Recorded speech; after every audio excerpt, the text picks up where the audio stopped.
This is an old Piko model of an E44 electric locomotive. This one is the BR244 of the Deutsche Reichsbahn. The original E44 locomotive, it was built around about the 1930s for the DRG, but after the Second World War, this class of locomotive was split between Deutsche Bundesbahn and the Deutsche Reichsbahn. The DB renumbered them 144 and the DR made them 244 to just stop any kind of confusion. So this model represents a post-1970s era or epoch for example. I believe this model came out in the late 1980s and it wasn't in the catalogue for very long. After the fall of the Berlin Wall and the reunification of Germany, East German Piko models like this ceased production. So I estimate it probably ended production around about 1992. So it is over 35 years old, quite an old model, and I think it's going to be quite interesting to have a look at what we've got here. So let's get it open and we'll check out the model inside.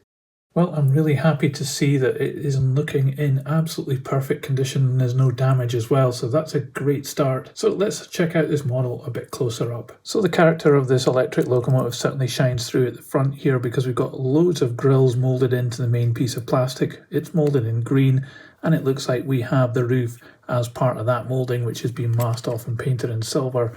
I do think it's actually been masked really well. It looks great. At the front here we look as though we have some lighting on the bottom lights. There's another one above the cab windows, but that's just got some white paint on it, so it's obviously not operational. We also have this metal wire handrail going around the front of the locomotive, which has some attachments on the moulding. And we don't have flush fit glazing, but you do get quite a clear view inside. However, there's no interior, and that's because this is a twin motor model, which has got a motor on each bogie, and you can actually see that in the side windows here as I move this bogie. So no space for any details inside. Even at the middle part here we've got some weights, so it didn't really need such nice clear windows because you're just seeing the internals of this model. Anyway, looking down the side, it's got the black part down here which is again masked off and painted, and that's been done really great. There's a load of rivet detail which looks really good, and it's very well defined around the doors and the windows. Even these grills here in the middle look great as well. We have the Deutsche Reichsbahn here and the number printed, which is very clear, and we have some more printing down here at this end of the locomotive. And again, the rivet detail looks really good. At this end we have a different part here. It looks like some kind of condenser perhaps, or maybe a heater. If you know what this is, let me know in the comments below. I'd love to know. And looking around this end, you can see in the corners, I didn't mention it on the other end, but we've got little electrical flashes, but it's essentially the same as the first end. The bogies do look a bit faded. I'm not sure whether they were like that from the factory, but they do look a bit plasticky. They would definitely benefit from being painted. There's some nice details on here. It's quite deep relief, but they're quite plain bogies. I guess it's just indicative of the prototype.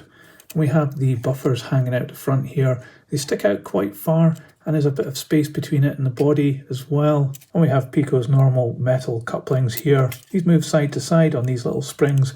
These are the bane of my life. If they ever ping off, they always go missing. And as we look underneath here, you can see that we have all the wheels driven and all-wheel pickup as well, which is pretty cool. There's nothing in the middle of this locomotive. It's just dominated by the two bogies. But looking up top, we've got some nice metal pantographs. The silver also looks really good. There's no moulding marks at all. And we've got these little parts here as extra pieces, which look as though they're wooden walkways.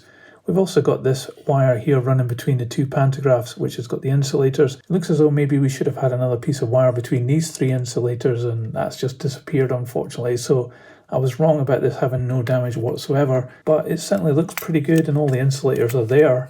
And both pantographs work as well. They're actually pretty good, quite fine. And you've got this skid on the top. I'm not sure if you can actually pick up from overhead on this model. I think maybe you can, but I'm not 100% sure. But we could certainly have a look inside and see whether it does or not. Looking underneath, it looks as though we've got a screw in the middle, which might be the one that opens up this model. So I'll give that a try and then we'll see what we've got inside here. So looking inside the body shell here, we do look as though we have pickup from the overhead. We also have some lighting, it looks like, with this part here, but only on the lower lights. And here is the chassis. It's got a metal piece in the middle. It's got a little bit of wetness on that. It could just be a little bit of oil. That piece definitely wants to kind of fall out. And if it did, both these bogies would fall out. You can see that we have two motors here, and we have these little connectors, which are obviously for the lights at the front, and this is for the overhead. So it's going to be interesting to see if we can get this to work. It looks pretty clean, so let me put this back together and get it on the test track and we'll give it a go. So here we are as usual on my Hornby third radius track, and I'm using my H&M controller on 12 volts DC to give it some power, so let's see what happens.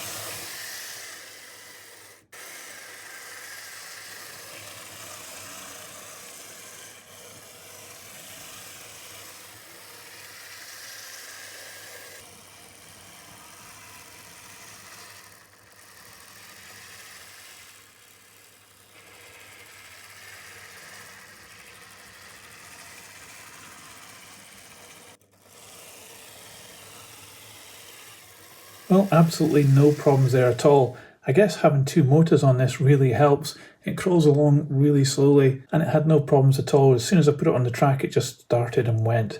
All the lights work as well, so it's quite an incredible model this, especially considering how old it is. And with those two motors, it might actually be quite heavy, so let's get this on the scales and we'll check out how much it weighs.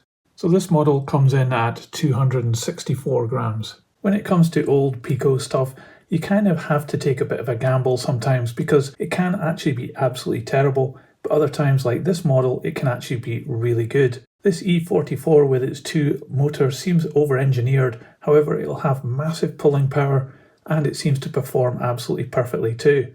I love some of the details on this, like the metal handrails around the front and also the metal parts on the roof, and the pantographs look really good too. I think maybe it's been let down a little bit by the bogies. The plastic looks a little bit kind of pink in my mind. It could probably benefit from being painted. And also the fit and finish isn't really that great, but you have to remember this model is the age that it is and it comes from a different era. So you can't compare this to modern models, but I think it does stack up considering its age. And obviously these are going to be second-hand models now. And for this, you're probably looking at around about £40, maybe up to about 45, maybe £50 for a really good condition one, and this is actually really good condition. But I have had very similar models to this from Piko and they've just been a bit bashed up and really not that good. So you have to be careful when you're thinking about buying one of these. It seems like a pretty solid model, and with its two motors it's definitely going to have a lot of pulling power, but it doesn't have any interior and it's a bit crude around the edges. So it's a bit of a mixed bag, I think. Still, it's a very good locomotive because it's lasted all these years and it still runs absolutely perfectly. But what do you think? Let me know in the comments below. I'd love to know what your thoughts are. And if you liked this video, don't forget to give it a thumbs up. It really helps this channel. Now I'll put this on the turntable so you can see all the way around. Thanks for watching again. You watching these videos makes it all worthwhile for me. I hope you enjoyed it and I'll see you on the next one. Model train, model works, choo choo, model train, tiny train.